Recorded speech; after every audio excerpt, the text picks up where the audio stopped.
My mother publicly branded me a parasite at her own Silver Anniversary Gala, completely unaware that the gift box she just sneered at contained the only thing that could save her from bankruptcy. My name is Elena Ross. I'm 28, and mere moments ago, my mother told 50 of her elite friends that I was a leech who couldn't survive without a handout. Standing beside her, my stepfather Arthur sneered, "We have no use for your bargain bin trash. Take it and get out of my sight." I didn't shed a tear. I didn't raise my voice.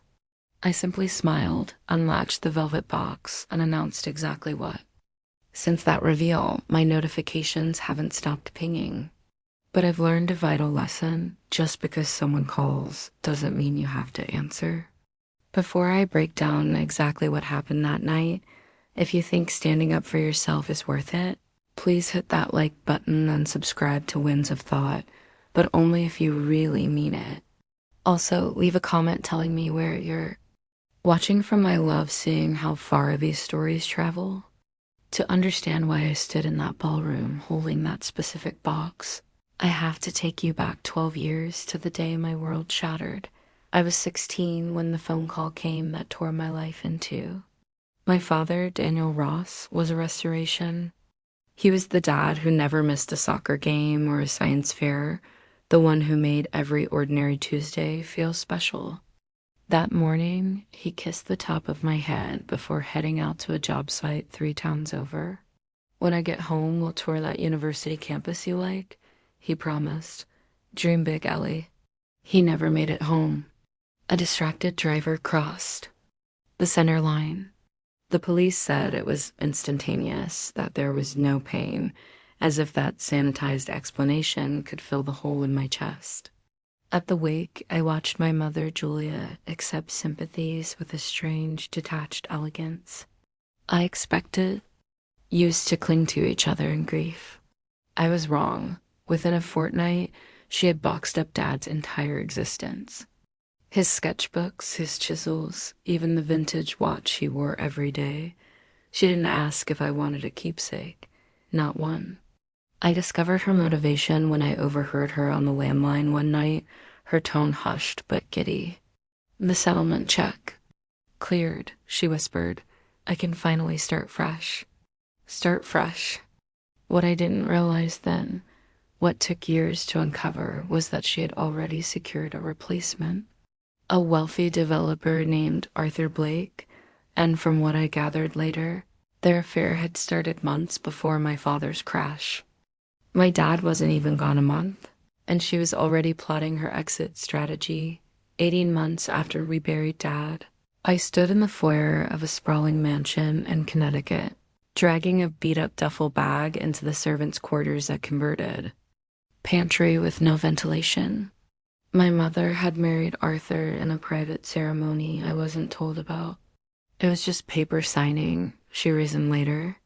No need to disrupt your school week. Arthur's estate was massive, boasting a pool and a 3-car garage. His son Kyle, who was 20, occupied the master guest suite with a private balcony. I got the pantry. Kyle drove a brand new sports car, a reward for simply existing. He was set to attend an Ivy League school in the fall, fully funded. Meanwhile, I was uprooted during my junior year, losing every friend I had. When college applications were due, I gathered every ounce of courage to ask my mother about finances. "Mom, the university offered a partial grant, but I'm still short. About $8,000 a year. Do you think ... She cut me off cold. "Elena, your father's settlement is for securing this family's future. Kyle needs support for his graduate program." Arthur, feigning interest in his tablet nearby, looked over his spectacles with a cold grin. "This household doesn't carry passengers," he declared. "You want a degree? Work for it. Welcome to reality." I stared at them, my mother nodding along to a man who despised me, and the truth hit me with brutal force. To them, I wasn't a daughter. I was leftover baggage from a past my mother was trying to scrub away. But they had no idea what was coming. The night before high school graduation, I lay in that suffocating room and ran the numbers. Zero assets, no parental backing, a tuition gap I couldn't bridge, and an eviction notice. Arthur had explicitly stated I was to vacate the premises on my 18th birthday. That was 3 weeks away. I had tried everything, waiting tables, tutoring, begging my mother for 5 minutes of honest talk about my future. Every attempt met the same wall of silence or the rehearsed lecture. We have obligations, Elena. Kyle's education is paramount. You need grit. Grit? As if throwing me to the wolves was a parenting strategy. That night, staring at the cracks in the plaster, I felt the crushing weight of hopelessness. Someone who couldn't survive. But how do you fight back when you have no ammunition? My phone vibrated on the floor. I checked the display. A blocked number. A female voice, gentle but hesitant. It's Sarah, your Aunt Sarah, Daniel's sister. My breath hitched. Aunt Sarah. I hadn't spoken to her since the funeral. Mom had severed ties with Dad's entire family the moment she met Arthur. I know Julia banned us from speaking, Sarah said quickly, but there's something vital you need to know. Something your father left behind. That weekend, I lied to my mother about a study marathon at a friend's house and took a train to Chicago. Aunt Sarah was waiting on the platform. She had Dad's smile, the same warm eyes, the same way of tilting her head. The familiarity was so intense I nearly collapsed right there. Thank you for trusting me, she whispered, squeezing my hand. Her apartment was modest but filled with light. Photos of Dad lined the hallway, images I'd never seen, memories my mother had incinerated. We sat at her dining table, and Sarah placed her hands over mine. Your mother and I were never friends, she confessed. But that's not why I called. I called because Daniel made me swear an oath. She explained that after marrying Julia, my father had harbored quiet doubts. Not about his love for her, but about her financial recklessness. Your dad knew Julia was fluid with money, Sarah said carefully. He saw her spending habits. He terrified himself thinking that if you passed, you'd be left with zero. So, he built a failsafe. I blinked. A failsafe? How? Sarah walked to a safe in her bedroom and returned with a locked metal cassette. Your father gave this to me 5 years ago, she said.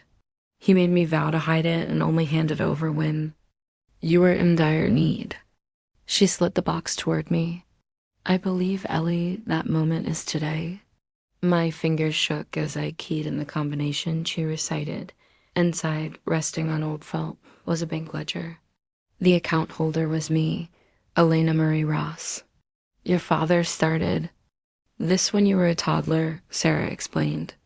Every paycheck, no matter how tight the budget, he skimmed a little off the top. $20 here, $50 there, overtime pay. I flipped to the final balance, $52,000. The numbers swam before my eyes. I couldn't inhale. He never told Julia, Sarah continued. He knew she'd find a reason to drain it. He kept it in your name, completely segregated from their joint assets, and trusted me with the documentation. Beneath the ledger lay an envelope, the paper brittle with age. I recognized the handwriting instantly, the block letters that had signed my permission slips. I opened it with trembling hands. My dearest Ellie, it began. If you are reading this, I am not there to shield you, but please know I never stopped trying. I read through a blur of tears. I know your mother has her struggles. I know she doesn't always prioritize you. That is not your burden to carry, sweetheart. It never was. This fund is yours alone. Use it to construct a life you are proud of. Don't let anyone convince you that you are lesser. I have known since you took your first breath that you are destined for greatness. The note ended simply, I believe in you. For the first time in 2 years, I wept. When you need evidence, she promised, I will be here. I didn't grasp the significance then, but I would. I returned to Connecticut with a fire burning in my gut. My mother was waiting in the kitchen, arms folded, face like stone. Where were you? I called the library. You weren't there. Don't lie to me, Elena. Mrs. Gable said you never showed up. I set down my bag and met her gaze. I went to visit Aunt Sarah. Her face drained of color. For a split second, I saw panic, maybe guilt. Then it hardened into rage. I told you that side of the family is toxic. You disobeyed a direct order. You told me, I corrected softly.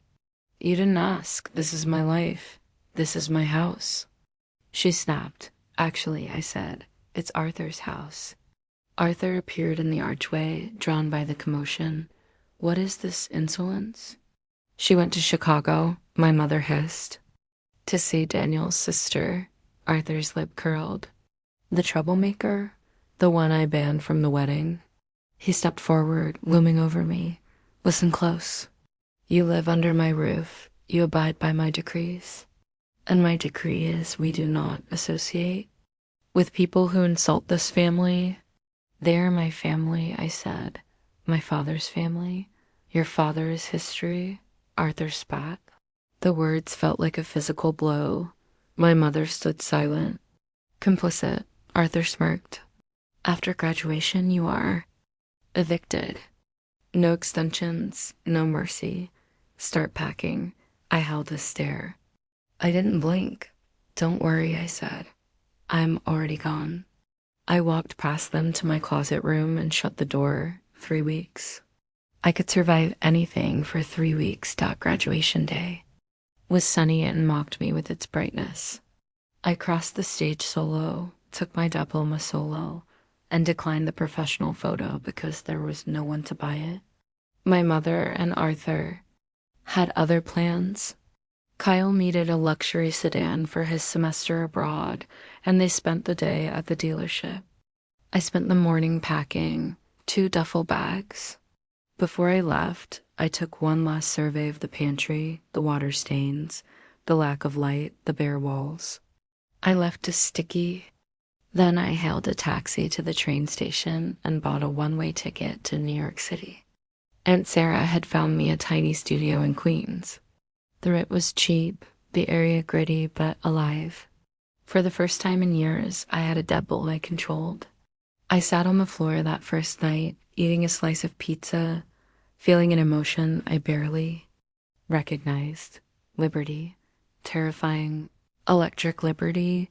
I didn't know then that I wouldn't hear my mother's voice for a decade. And now I would conquer.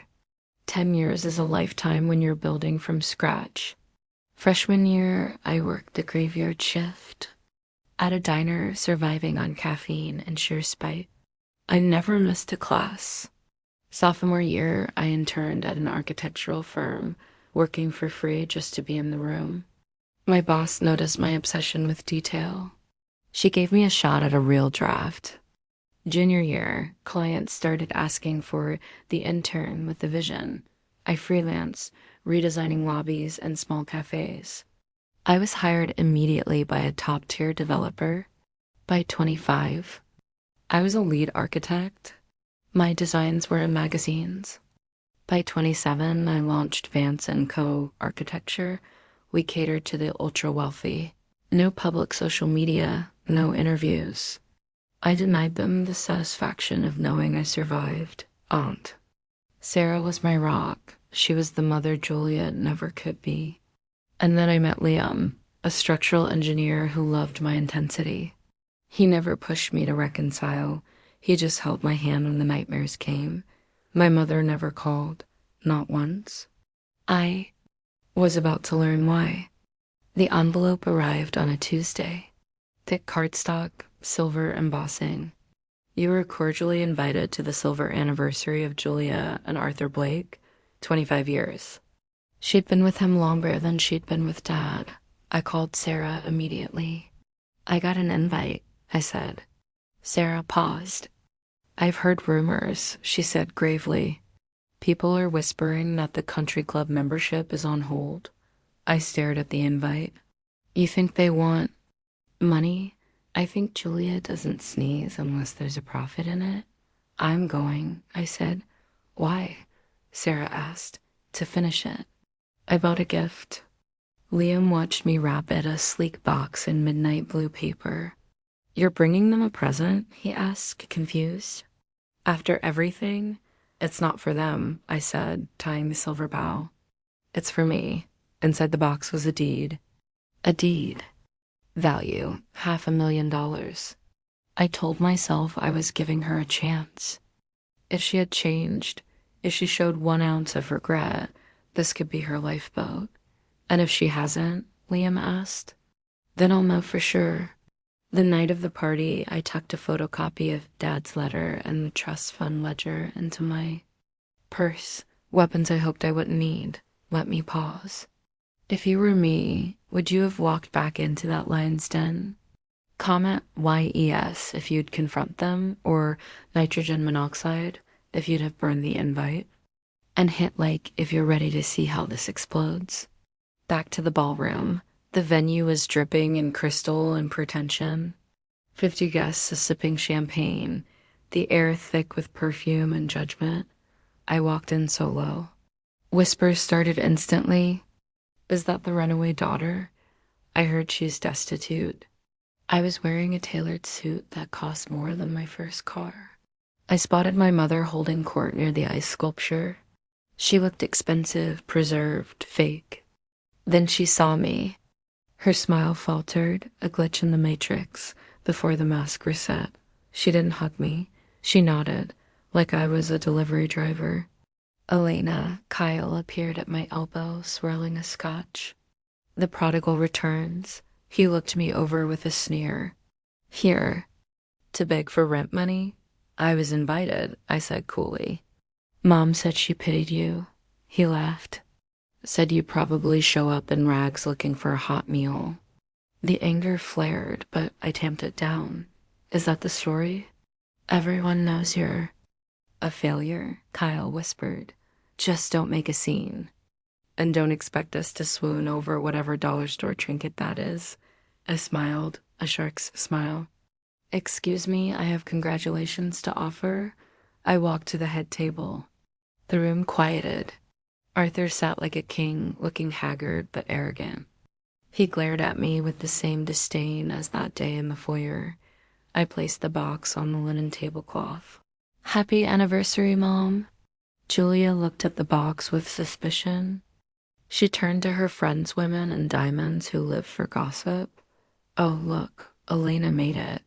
She said it like a punchline. That's a nice box, one lady offered. I'm sure it's quaint, my mother laughed. Elena always struggled with finances. Remember the macaroni art? The table erupted in polite, cruel laughter. What's inside? Someone asked. Julia pushed the box away. Probably a scented candle. That's her budget, I assume. Her voice grew louder, performing for the crowd. This is my daughter, everyone. The one who abandoned us. Couldn't cut it in the real world, and now she shows up with... She waved a hand at my gift. Mom, stop, I said quietly. I know why you're here, she hissed. You heard we had a rough quarter and came sniffing for cash. You're a parasite, Elena. Always have been. Arthur stood up, knocking the table. He shoved the box back at me. We don't need your cheap garbage. He bellowed. Take it and leave. My mother nodded. He's right. You're embarrassing us. The room was dead silent. 50 pairs of eyes bore into me. I felt the ghost of the 16-year-old girl who believed she was worthless. Then I felt the woman I had become. I laughed. A soft, genuine chuckle. What's funny? Julia snapped. I'm just thinking about the irony, I said. You have no idea what you just threw away. I untied the ribbon. You want to know what's cheap? Let's show the room. I lifted the lid. Inside, on velvet, lay a heavy brass key and a folded legal document. I held up the key. This, I announced, voice projecting to the back of the room. Accesses a penthouse commercial suite in the financial district, gasps. Rippled through the crowd. I unfolded the deed. Fully paid. 0 mortgage. Market value, $500,000. My mother's jaw unhinged. I was going to sign it over to you, I said, locking eyes with her. A safety net. A gift from your daughter. A woman nearby gasped. Where did you get that kind of money? I earned it, I said. I own Vance & Co. Architecture. We just landed the cover of Modern Living. Phones came out. People were fact-checking. It's true, someone whispered. She's the CEO. You told everyone I was a beggar? I said to my mother. You lied for 10 years. Julia stammered. Mrs. Brooks, I turned to an elderly woman I recognized as Dad's old friend. She told you I was a junkie, didn't she? She said you were unreachable, Mrs. Brooks said, eyeing Julia with disgust. And about the money, I continued. Let's clear the air about Dad's insurance. Julia went pale. Elena, stop. You claimed Dad left nothing. That we were destitute. I pulled out the yellowed letter and the ledger. This is a letter from Daniel Ross. He had 50 grand for me because he knew you would steal it. I read the line aloud. I know she doesn't put you first. He made arrangements, I said, because he knew who you really were. The insurance payout was 200 grand, I told the room. It bought this house, it bought Kyle's car, it bought your jewelry. The room was buzzing with outrage. Arthur looked ready to explode. My mother looked like a cornered animal. I need to pause, I said to the camera. How do you think she reacted? Prediction in the comments. Go. Here's what happened. She cried, instantly. Ellie, baby, she sobbed, reaching for the box. I didn't know. I'm so sorry. We can fix this. I'm your mother. I pulled the box back. No, what? I brought this for a mother who wanted a daughter, I said, closing the lid. You want a banker. You're not getting either. You can't. Do this, she shrieked. You did it first, I said. You called me a parasite 5 minutes ago. Now that you smell money, I'm family. No. Arthur stepped in, voice oily. Now, Elena, let's be rational. Business is business. We aren't in business, I said. And we aren't family, Kyle tried to speak. Sis, come on. I'm not your sister, I said. I'm the girl you kept in the pantry. I walked to the door. My mother ran after me. Elena, please, we need this.